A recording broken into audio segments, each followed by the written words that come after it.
I call to order this December 17, 2024 regular meeting of the Oberlin School District Board of Education. Please call the roll. Mr. Stanley? Here. Ms. Gadsden? Here. Ms. Garrett?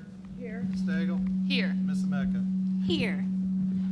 Next, I will entertain a motion to adopt the agenda for this meeting. So moved. Second. It's been properly moved and seconded. Are there any changes, additions, discussion of items on the agenda? Hearing none, please call the roll. Mr. Stanley? Yes. Ms. Gadsden? Yes. Ms. Garrett? Yes. Ms. Stagel? Yes. Ms. Emeka? Yes. Next, we have citizens' concerns on agenda items. Do we have anyone sign up here or online? No, we don't have anyone sign up online. Okay. Yes. This is- No. You want to comment? I don't think they're at the speaking on end? agenda items, though. Okay. Are we double checking? Okay, 1 second.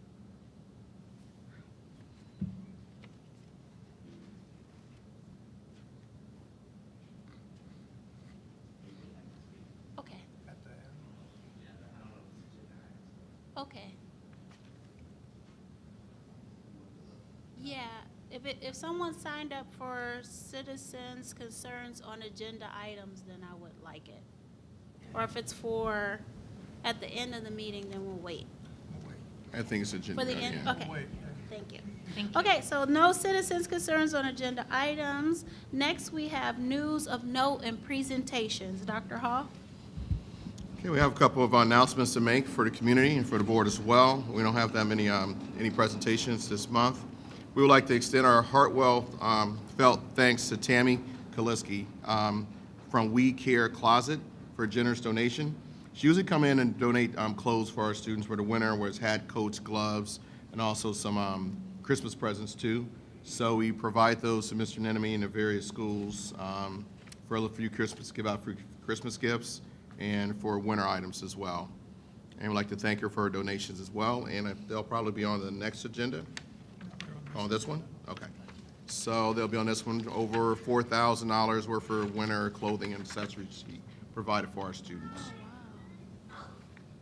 Also, we'd like to remind our parents, winter break for our students will begin on Monday, December 23rd, and on Friday, January 3rd. School will resume on Monday, January 6th, 2025.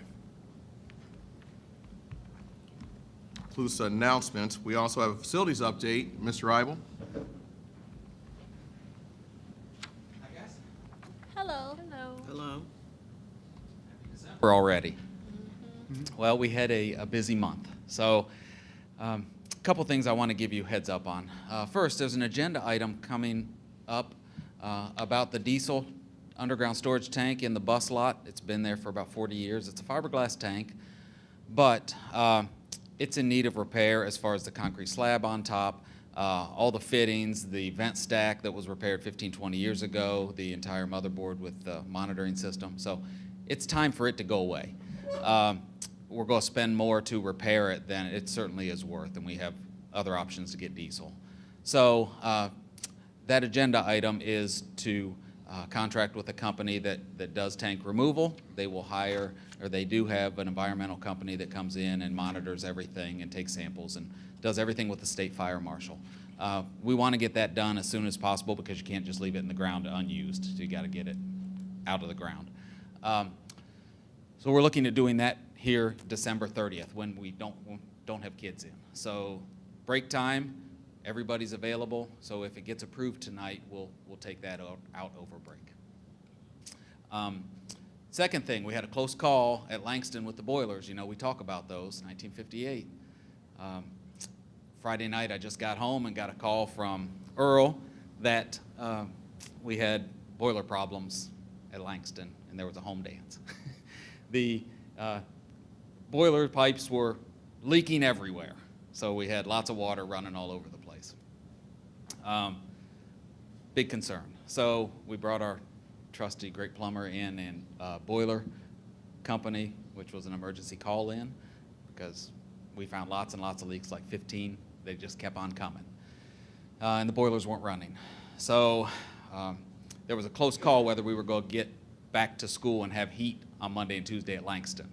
So with the work of those guys, though, they tracked it down, got the boilers running, put in a good long day on Saturday, got the boilers up and running, got it fixed. So it ended up being old wiring that had shorted out, causing fuses to blow, things that you couldn't ever see because it's in conduit. So regardless to say, we got it fixed. It's going to be an expense. We're going to see about trying to get insurance to take care of it through the boiler piece. But we had school on Monday and Tuesday at Langston, maybe to the chagrin of the kids. So we got them back. Thought we were in good shape. Monday morning, about 7 o'clock, I get a call from Langston again that Nick Ruiz's math room, the univent, which runs all that hot water, which the boiler fires, had sprung a leak.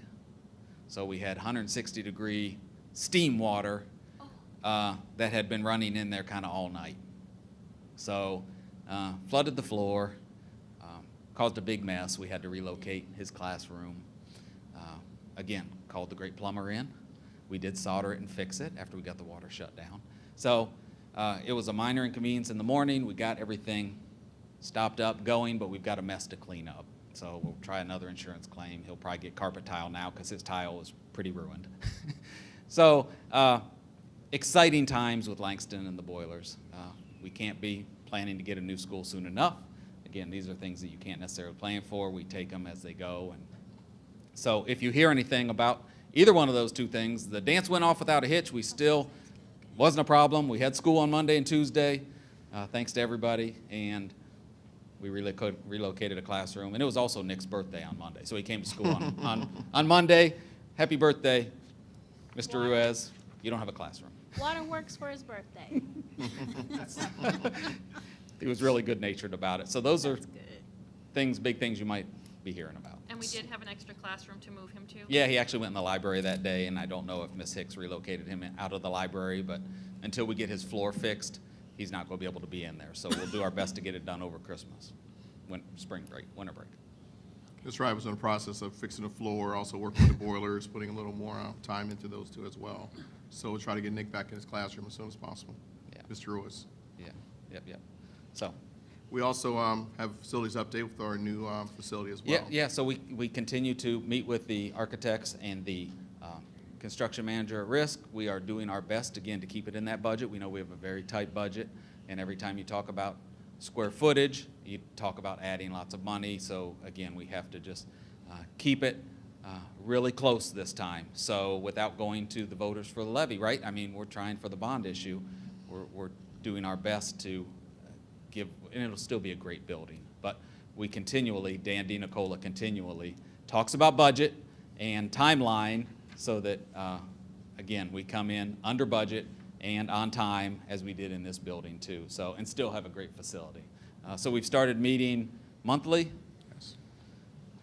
Again, looking at designs, we've gotten feedback from the staff, and those changes, again, continue to be implemented through those discussions. So, what else you want to say about that? We're just we all knew it would be a struggle staying within the budget. It's a $30 million building. $30 million we don't have exactly for the building. We have architect fees. $30 million also. project. So when we say $30 million, if it's $30 million to put a building, well, it's a project. We still have to pay the architects, construction manager. So we're looking at about $26 million, and we have to put into facility. And we have to go through all the LFIs too: parking, extra parking, canopies, all those things are LFIs. So as we're going to have to be very choosy of which ones we're going to pick within the building. But it's going to be a phenomenal building. It's just a matter of we just got to be very, very serious about looking at every nickel and dime, where it's going and what we're going to have, whether extend one room or another. And you say you're meeting bi-weekly now or monthly? Bi-weekly we meet with them. Okay. With the holidays, it got spread out. Yeah. Yeah. Any questions? Anything else? Thank you, Mr. Arbor. Thank you, guys. That's it? Thanks, Jim. That concludes my report. Thank you. Okay, next, I will entertain a motion to approve board items A through C. So moved. Second. It's been properly moved and seconded. The items are approval to select a January organizational meeting date and temporary president to preside over the organizational meeting, approval of the November 19, 2024 regular session minutes, and approval of the resolution approving and authorizing a ground lease, a lease purchase agreement, and related documents providing for financing the cost of the construction, enlarging or other improvement, furnishing and equipping, and the lease and eventual acquisition of facilities or improvements to facilities for school district purposes, including constructing, furnishing, and equipping a building to house grades 6 through 8, and clearing, improving, and equipping its site, and authorizing and approving other related matters. Bob, can you please explain to everybody what that means? That is the first resolution of many that we will do for the COPS agreement. So for us to sell the $23 million in COPS, it's a lease land purchase. So we are actually leasing the land to the or to the bond holders, and we're putting Langston Middle School to back up that lease since it's occupied. An unoccupied building isn't worth anything, an occupied building is. So it's just the first step of the board for us to sell our bonds in the end of November, 1st of March, Okay. is really what it is. And then allowing us then to go and get our rating updated, because we have to get our bond rating updated also. Okay. Any questions about that? Comments? We do need a date for the organizational meeting. We're going to stick with the 14th. I believe we are gonna stick with the 14th for the organizational meeting, correct? Because we're able to move forward, even Yes. though one of us will Yes. not be able to appear. Okay, yeah. And so- everyone And we else needed is, Temporary. Yeah, everybody president. else is still good for January 14th for the organizational meeting? I won't be here, so. So we need everyone else. Okay, so the rest of us will be here, so. Okay. And then a temporary president to preside until I'll- the new president. I'll do it. Can I do that? Yeah. I'll do it. Okay. Okay. Thank you, Farrah. No problem. Any comments after that? Okay, hearing none, please call the roll. Mr. Stanley? Yes. Ms. Gadsden? Yes. Ms. Garrett? Yes. Ms. Stagel? Yes. Ms. Mecca? Yes. Next, I will entertain a motion to approve treasurer's items A and B. So moved. Second. It's been properly moved and seconded. Bob? Yes, we ended the month of November with $23,410,415.50.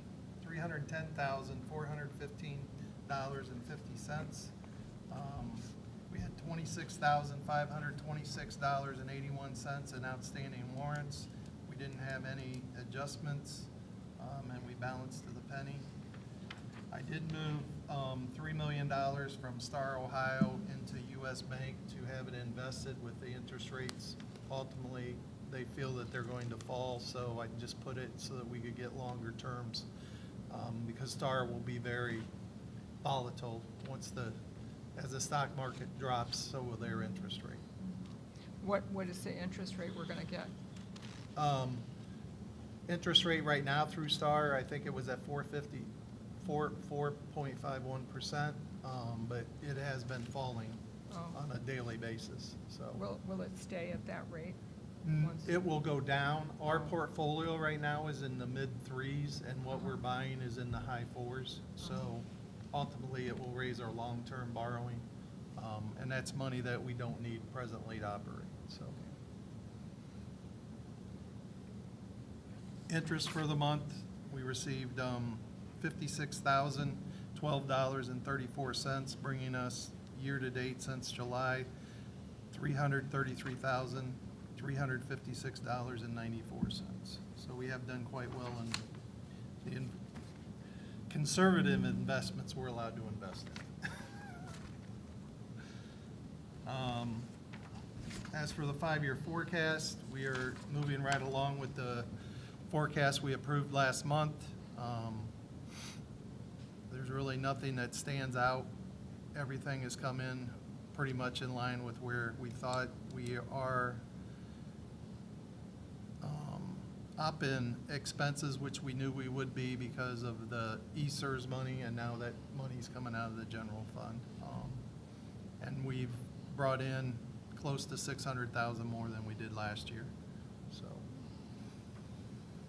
Most of that is income tax, and we knew that last year was a low in income tax because of how everything washed out with COVID, so. As for all funds, there's really no funds that stand out. The lunchroom is tracking pretty much where it was last year, and so are our athletics, and those are the two biggest negative funds. Those are our only negative funds. So actually, athletics is down about, or they're up about $10,000. Last year, they were down $30,000 at this time. This year, they're only down $15,000, so. And lunchroom is the same even though the kids at the elementary school are all eating free this year? Yes, but we're only getting 60% of the meals. We're only getting paid for 60% of the meals that people are eating. So, last year, without being CEU, we got paid for everybody that ate plus the kids that paid. This year, we get paid for 60% of whoever eats. It is at a higher rate, but they dropped that rate from when we first did the projections. For our Nexus money, that account currently has $493,380. We are paying the construction manager out of that fund, and then the architect to be taken out of the building fund. So, any questions on that? If not, we'll move on to donations. We got a $250 anonymous donation to pay for the Just Right Club at the high school. And we got, as Dr. Hall stated, We Care Closet donated $4,122 worth of winter clothing and accessories. That's it. Any other questions or comments on Bob's report? Hearing none, please call the roll.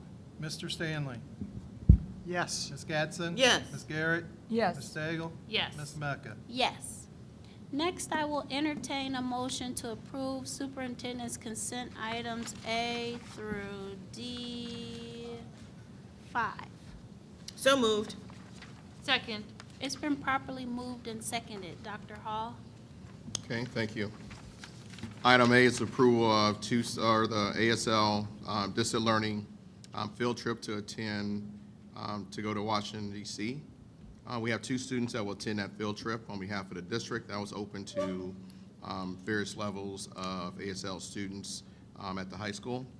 Very interesting trip because they'll be, most of the students will have complete immersion into, when they get there, and during the trip, immersion into Spanish as well, or I'm sorry, ASL as well, when they go on the trip. So very little talking should be done. So it should be mostly in ASL and sign language during that time. So the trip was about $705 per student. We have 2 students currently right now planning on attending the trip. Okay. Item B is the removal of the fuel tank Mr. Eibel just spoke about. Necessity for us to get that out of the ground so we can cover it up. That will not interfere with daily bus operations during that time period. We're hoping they can do it over break time and be done. So if they're not done, we did assure that it will not interfere with our bus schedule. Item C is approval of the first reading and discussion of the following fall updates. These are our fall Neola updates that we have, and this is the first reading for them. We have a lot of revisions there as well. Most of them, as you see within the policies, most of them are wording policies and different wordings and places like that as well within the policies coming up. We have a lot of legislation that's coming up as well, so it's very critical that we stay on top of the policies that's coming through. And I know Janet's been trying to stay on top of a lot of the new things that's coming through the governor's office. I'm sure she'll brief us on some of the things that's happening, and they're affecting a lot of the policies too. So you may see a lot of revisions done with some of the policies. Cell phone policy is one of them that will eventually come up too as well, as we try to revise that as well to be in compliance with the governor's wishes. Item D is personnel report. A few resignations, then we have a couple of changes in positions. We have a couple of new employees coming on staff. We have Jay Ferguson, high school assistant principal. He's there temporarily where Dr. Tomlin is out. She expects to return back in January for the high school as a high school assistant principal. We also have Megan Cafaro, who will be returning. She left briefly, however, she wants to return back to us and be our EMIS coordinator, be renamed to student data coordinator. And she also will provide support for people services as well. I believe of absence is Howard Chambers on there as well, item 4. Item 5 is some stipends. And I did check with our union contract. You notice a couple of wrestling stipends on there as well.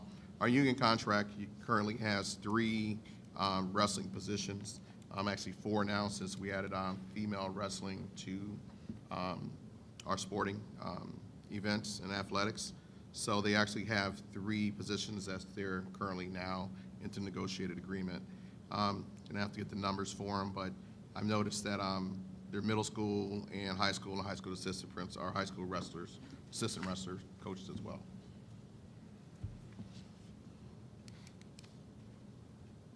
Request approval of items A through D5, and I'd like to thank our coaches for completing the teacher or coaching toolbox as well. Request approval from item A through D5. Any questions, comments, or discussion on what's been presented so far? Okay, hearing none, please call the roll. Mr. Stanley? Yes. Ms. Gatson? Yes. Ms. Garrett? Yes. Ms. Stagel? Yes. Ms. Ameca? Yes.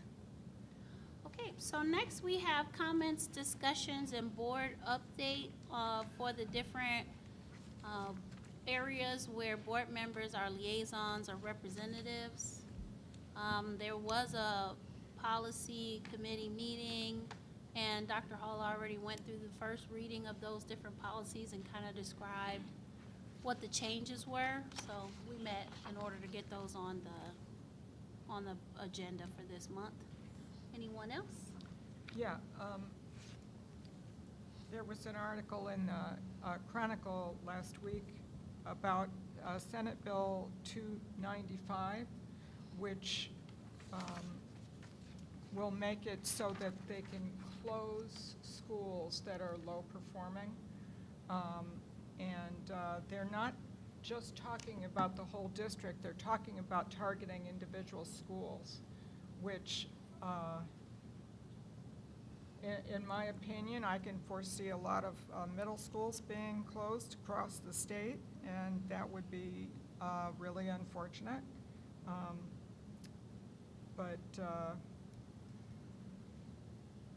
This hasn't gone through yet, and so I would like to encourage anyone who's listening or listening at home to call our representatives. We have, our state rep is Dick Stein.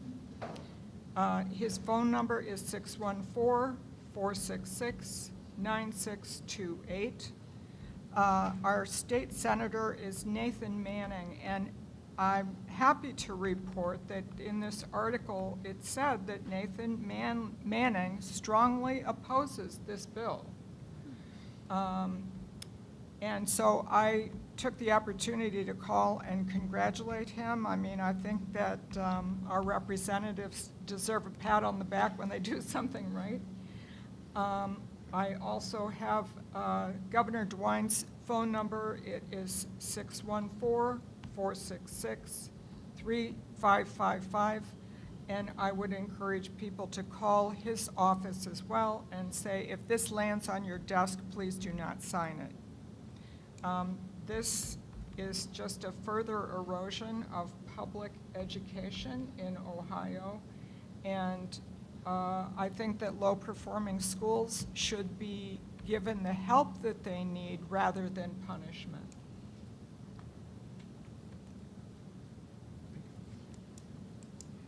That's all I have. Thanks, Janet. Thanks, Janet. Thanks, Janice. Any other board members have an update? I think the finance committee met just after our last meeting. And we've had a representative from city council at those meetings now, which has been hugely helpful.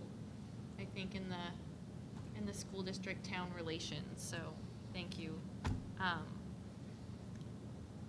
to the city council for sending someone to those meetings.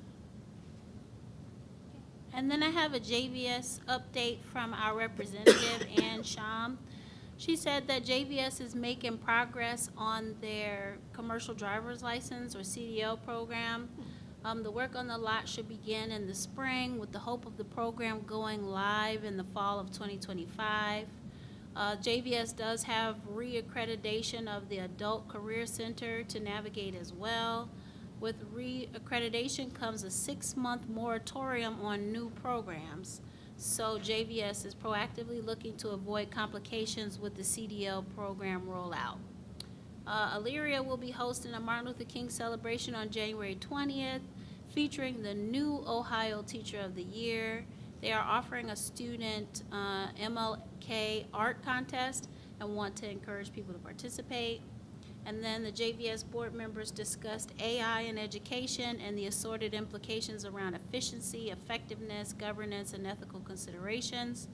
As the JVS considers developing AI curriculum, the board also encouraged employees to familiarize themselves with the tools, explore how AI can benefit educators with the caution of using closed systems if there is any PII involved. I think that's personal identifiers. Is that what PII stands for? So like confidential information for the students. So that's the JVS update. With there being no other updates from the board members, we will move on to hearing of the public on other items. So I'll get the list. If you signed up, thank you. If you signed up to speak, please come to the mic, state your address, name, address, and your relationship to the school district, and then you have 3 minutes to speak. If you would like more time, you can come back after all the other folks have had their 3 minutes, and you can finish up so long as they're all in agreement. So first, we have Gina Perez.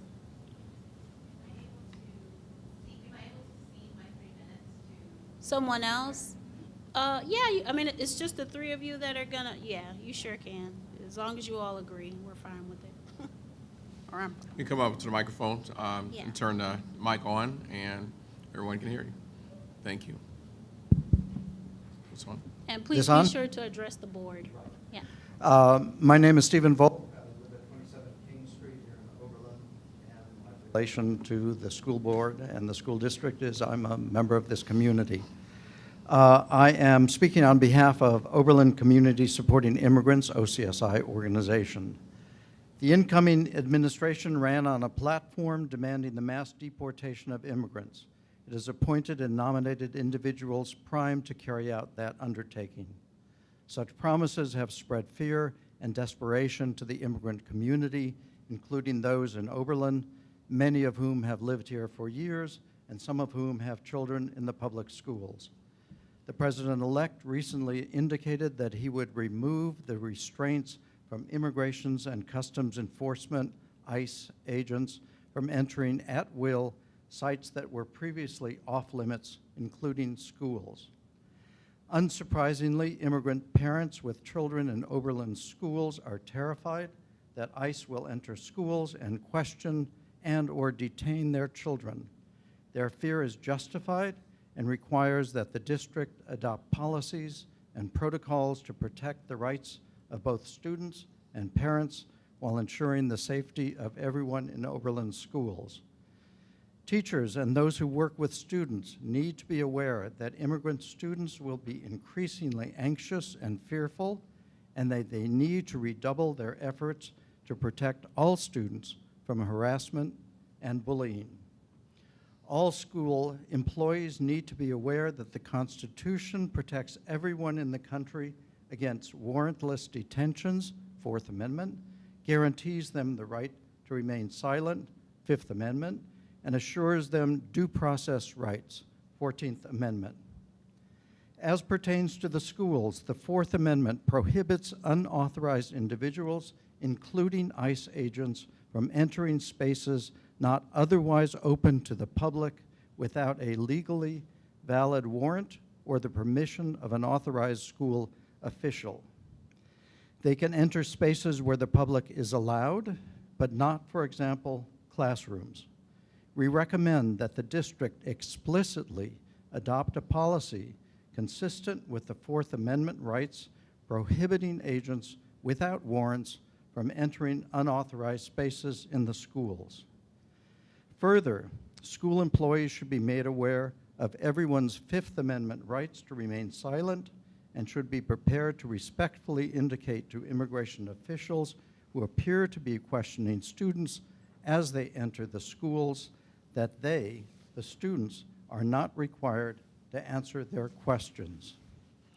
Finally, school officials should adopt communication protocols, if not already in place, to inform parents or guardians or authorized third parties should immigration agents appear in the schools.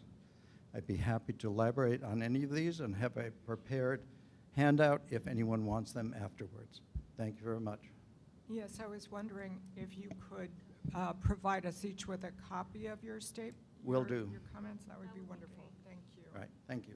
And, Thank you. Thank you for bringing this to our attention, Steve. Yeah, this is definitely a serious matter and a concern to me, and I think to a lot of people in Oberlin.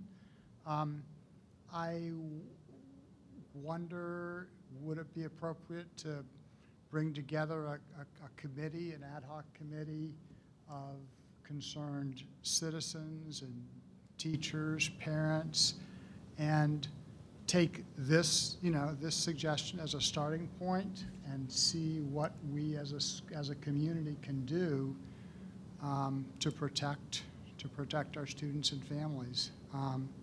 Yeah, it appalls me that ICE would come in, and I don't know that they have, but I could imagine, come in and start talking to students who are,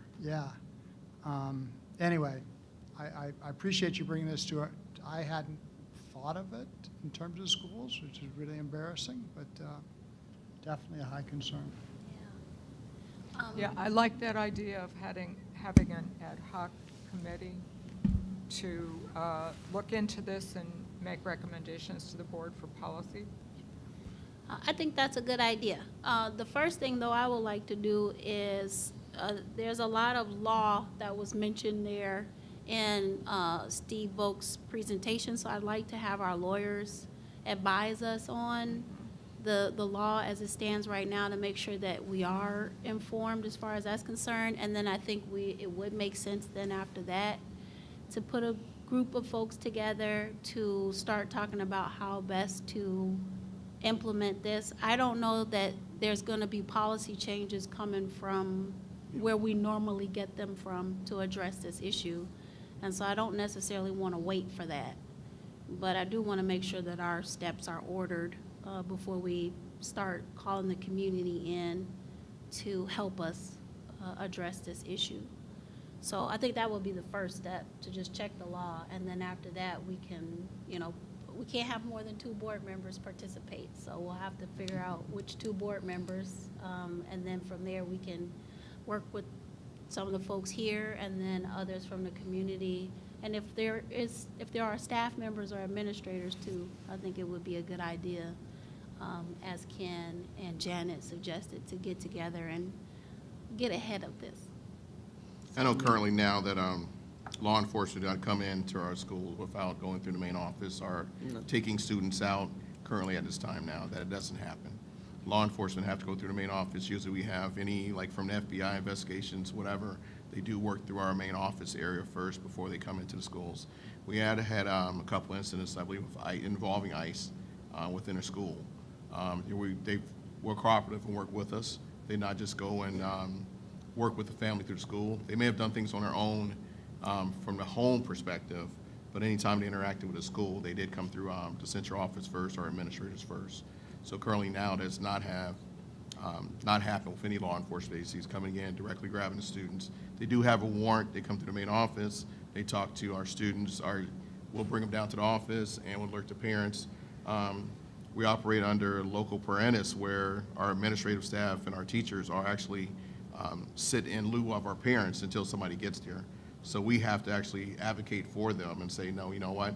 You cannot talk to them unless this happens or that happens. So it's just, I've been in education, they don't just come in and grab the student without coming through the main office first. Okay. That's helpful. Yeah, I guess I'd be interested in reviewing our current policy so we know how it relates to these issues. That's what I would first do and see which policies we have in place for law enforcement coming in Yeah. to the schools. We do have policies on interrogation of students, and ensure law enforcement interactions. And I can bring those policies to the board as well, showing you which policies we do have to address in these issues. However, if the law changes, it's, Right. I'm not Right. sure what much we can do with law changes. Okay. But I'd certainly bring those policies before the board. Well, that's exactly the point. If we're not sure what we can do, we need to be sure what we can do, and we need to be sure that we're doing everything we possibly can. You know, that's my opinion, but I think an opinion that's shared by Oberlin. So, and is that something that we can have by the January the regular meeting, January regular meeting? January regular meeting, yes. I can have the policies before us, and also maybe we have a legal update too on what are our parameters for Okay. that. We can also have one of our legal advisors come in and do something about that as well and talk to That us. would be great. Okay. Yeah, I would appreciate that. And the policies could be put together and sent as long as we don't talk about it in between Correct. now and then. Yes. Yeah, Okay. yes. Mhm. So that would be great. Yeah. Also, thanks, Joanne. Okay, so we also, Dinah Volkus is signed up. Did you want to speak, or was that, okay? It was the same thing. All right, well, thank you all very much for being here and for bringing the issue to our attention. And if you'd like to come to the next board meeting, there'll be a report out on what we found in the January regular meeting, which is towards the end of the month, so. Also, we feel free to invite come you into back. our office too, if you'd like to look at some of our policies that we have already, and so you can look at them. I'm not sure, have you had an opportunity to do that yet, but we'll be glad to share some of the things we have been doing already currently with ICE and with some other agencies as well. The door's always open. Thank you. Okay, so there were no other individuals signed up. Our future meetings, so our organizational meeting is still set for 6 p.m. January 14th, 2025. It will be here at Oberlin Elementary School. And now I will entertain a motion to move into executive session pursuant to Revised Code 121.22G1 to consider the appointment, employment, or compensation of a public employee or official. So moved. Second. It's been properly moved and seconded. Any questions? Okay. And it doesn't say call the roll, so do we need to call? Okay, so please call the roll. Mr. Stanley? Yes. Ms. Gadsden? Yes. Ms. Garrett? Yes. Ms. Stagel? Yes. Ms. Ametka? Yes. So we will go into executive session, and then when we come out, we're going to adjourn the meeting. So if you'd like to stick around until we come out, feel free. Otherwise, the meeting is essentially over. We just have to officially come back and close it out. Oh, yeah. Please, that's the stuff.